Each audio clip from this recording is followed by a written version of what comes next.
What's up, guys? Welcome back to Newswave. First of all, congratulations to John for winning one of the gift cards that we had for the competition. That one actually ended yesterday. I sent out an email to the other person who won, and I'm waiting to hear back there as well, so check your email, and if I don't hear back in the next day or two, I'll send another email out until we find a winner. As for the next giveaway, I actually have to kind of wait because YouTube is doing some interesting stuff on their site right now with things like comments and links and all kinds of stuff. They've really tightened up over the past week, as I'm sure some people have seen the controversy in the news and everything that's going on. So I have to apparently check to see what is a good way to do a giveaway, and I guess that means I have to scroll down the comments and we load everyone's like username in and like randomly generate it. I guess that's what we'll have to do, but I'll just have to check with them because they've been manually removing links for all kinds of stuff. They even remove links for like people's like shirts and stuff. It was interesting.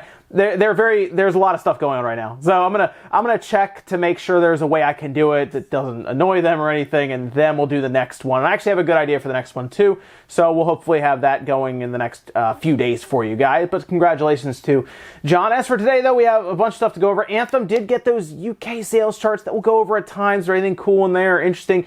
And Anthem is an interesting case here because it didn't do that well, and we're going to talk about how poorly it did because it's not looking very good for that live service right now. Also, Resident Evil in full has been completely dated for the Switch. There's a few issues with it, though. We're going to go over that as well. As always, guys, if you enjoy these videos, do hit the like button. It does help out. We're actually going to start today with Saints Row the Third, as it finally has a release date for the Switch. It's coming out May 10th, and it appears to be coming with all of the downloadable content that was available previously. Now, this is dubbed the Full Package Edition, and it's going to come again with all the DLC and additions and everything that's been added to it over the years.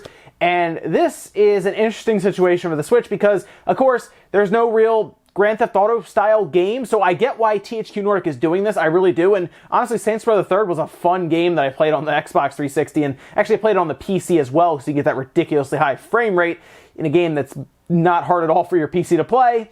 But still, to see it go to the Switch is pretty cool because we don't have a Grand Theft Auto game on there, and it's going to kind of fill in that spot on the Switch. It's a good game. It is. You can look for it May 10th. We also know that Final Fantasy XII is coming to the Switch and the Xbox One in April, right at the end of April. It'll be out for both systems, and I think people were curious if they would add anything to it or do anything differently, and yet it sounds like they're going to be adding a few things to both versions. Now, the Xbox One X will actually have 60 frames per second support, that's cool. It's going to have that because I think originally that was just for PC. Now, though, they're also going to have it there for the Xbox One and Xbox One X.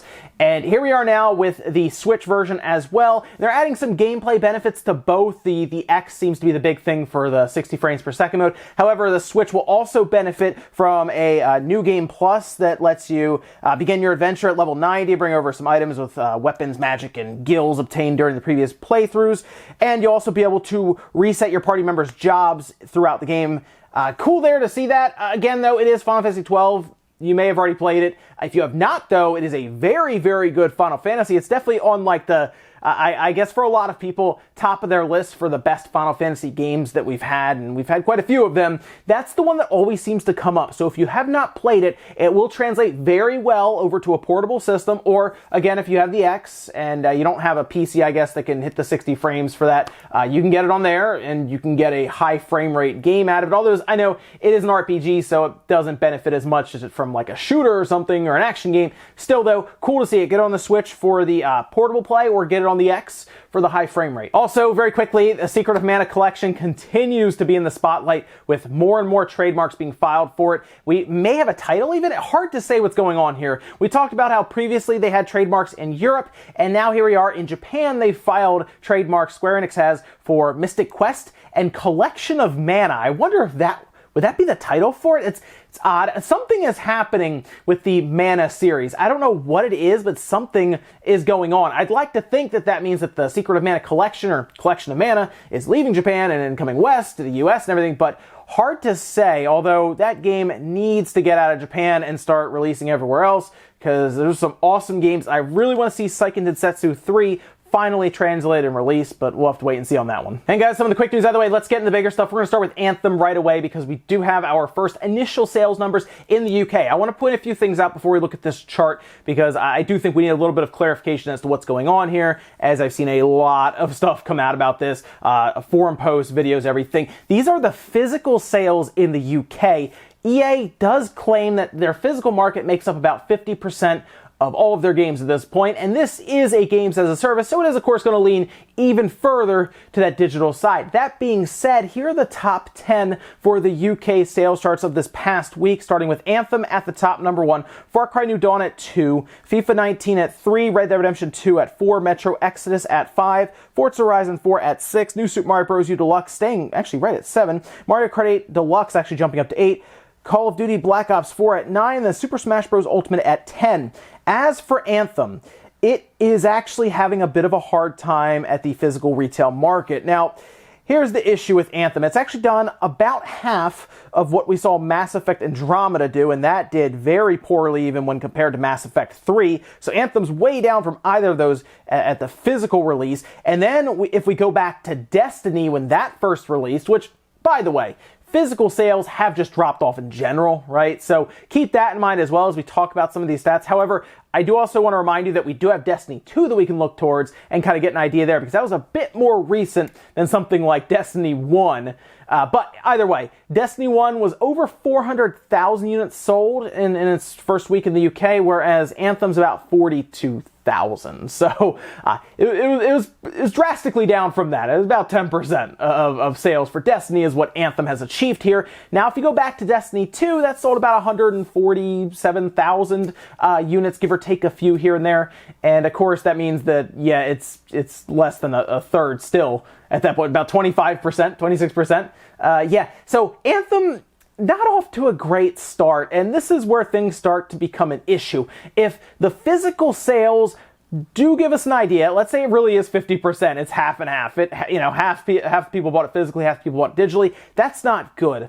They need like a 70% split here. They need like a 70-30, maybe even 80-20 for this to actually get to EA's expectations. And I know EA set some crazy expectations. 6 million units have to sell by the end of March, according to them, or will not reach expectations, which means they're going to go to the investors table to talk about all this. And if they say that it has not reached expectations, players are leaving the game, I really question what that means for BioWare because, of course, Dragon Age needs to be worked on. We already know that's at least happening. They showed us something about that, although they could pull it back and just be like, what trailer? What are you talking about? I don't know what trailer you're talking about. They could also shift it. I'm a bit concerned with BioWare right now because these are not good sales, and we'll see further. I mean, I guess we'll obviously see the MPDs. I'm not sure if it's going to be in the Media Create sales charts and everything, but we'll of course see what it is in the MPDs, and then EA will eventually tell us, but I don't think it's going to hit that 6 million mark. I really don't. I think it's going to come up, honestly, 1.5 to 2 million units short. And that sounds insane for a game that's been in development for so long, taken so much money to build, and it came out poor. I mean, I actually have turned around slightly on it because the gunplay and the actual control of your character is fun, but it is kind of wearing on me with some of the repetitiveness of the game. And the looter-shooter genre has never been big for me. I like more of the Halo team deathmatch 4-on-4 or even 8-on-8. But I get why it's fun for people, but I do think the live services are starting to fade a bit. And I just think it's starting to wear on people and get kind of boring. But we'll see what happens here as we go further through the sales. We could even see Anthem just completely drop off of this chart. And if it falls out of the top 10 by next month, we're going to have a problem here. And we'll see what EA says about it. Next up, let's talk about Resident Evil on the Switch. We found out last year that a bunch of Resident Evil games were showing up on the Switch. Of course, we had Revelations 1 and 2 that you could get in a nice little double pack. Well, kind of double pack. One came on the cartridge, the other one was a code, which seems like it's kind of alluding to what we're going to be dealing with here with the Resident Evil Origins collection. But we do know when we can pick up Resident Evil 4, Resident Evil, and then Resident Evil 0. So we have the Resident Evil Remake, Resident Evil 0, and then, of course, the famous, very popular Resident Evil 4, all of which are releasing May 21st. They're not doing a staggered release, which, I mean, I guess I would have preferred that. Honestly, I just want Resident Evil 4, like, tomorrow. I want it yesterday on the Switch, because that is a great Resident Evil, and I feel like most people have played it, But still, though, I mean, you can't have too much Resident Evil 4 at this point. Just have the option of playing it on the newer systems is great.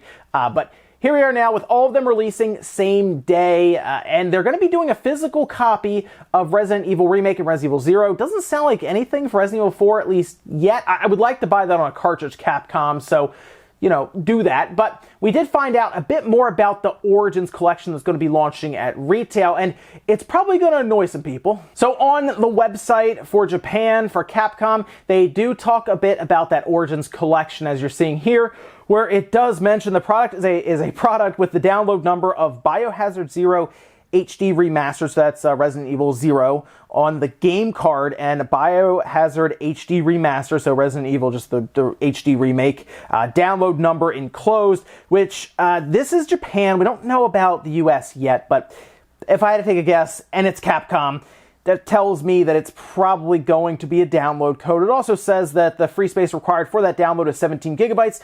Also tells me that's probably what it's going to be in the US and everywhere else in the world, because Capcom's not going to spring for a bigger cartridge. If that's 17 gigabytes, then the other one probably fits on an 8 gigabyte cart. They're not going for a 32. They're not even going for some weird 24 gig cart or something.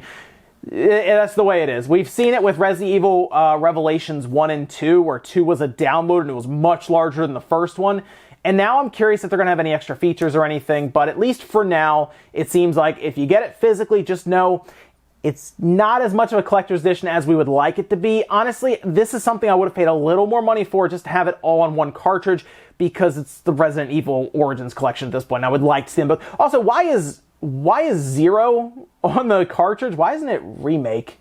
That's weird. I don't know who made that decision. Again, unless they really can't get it on a 16 gigabyte card, and 0 really is that much smaller, and it's Capcom. You know, if they could use a 512 megabyte card and make it download the rest, they would. Trust me, they would. And our last bit of news, did you forget about the Sega Genesis Mini or the Mega Drive Mini? Remember, we heard about this and At Games was going to be helping them with it, and then they broke off that partnership, and since then it's been kind of radio silence. Well, we have Sega Fest coming up, which is their festival, and that's actually coming up in March, and it sounds like we're going to find out more about this system, at least some of the games that are going to be on this system, because they put out some surveys and they're asking you which games you would like to see on there. Now, they are giving you a choice. They're not just asking you to tell them any game you want, but check some of these out actually from their website. They want you to vote for Sonic the Hedgehog series. Shocker, right? Oh, wait, Sonic's going to come on this thing? It is odd that they're making people pick between them, because I figured they would just put all three on there, and then maybe Sonic and Knuckles, but Sonic the Hedgehog or Sonic the Hedgehog 2, so you can vote for those.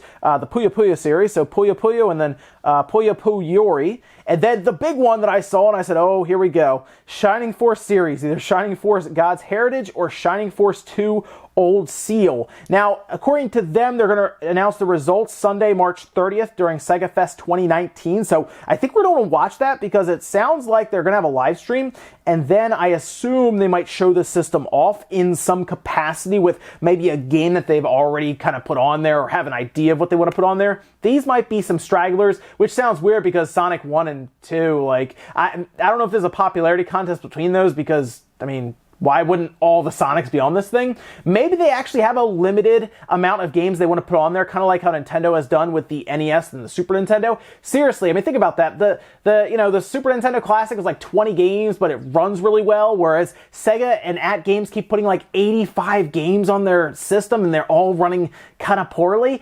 Do fewer games, but make sure the emulation is rock solid. I'd rather they come with 20 really good running games rather than 85 unplayable games. Seriously, do it that way. And I hope that's kind of what this is. If they got to pick between a Sonic game, they want you to do Sonic 1 or 2. I think most people will probably vote for Sonic 2, to be honest. That's probably what they'll do. Shining Force is an interesting one. That's going to be cool to see what picks there, and who grabs what, and which one actually makes it on there. I am interested to see more about this, because it sounds like they wanted to go more quality when they dumped At Games, and Sega Fest is coming up, and who knows what else we'll see there, but interesting stuff, and this is definitely the big thing I want to see out of Sega Fest coming up at the end of March, is like the Genesis Mini. Ladies and gentlemen, that's going to do it here for Newswave. If you enjoyed this video, guys, hit the like button, really helps out. If not, hit the dislike. Leave comments down below about everything we talked about today, whether it's the Resident Evil announcements for the release dates, and then seemingly the Resident Evil Origins collection that comes with one on the cartridge and the other one's a 17 gigabyte download.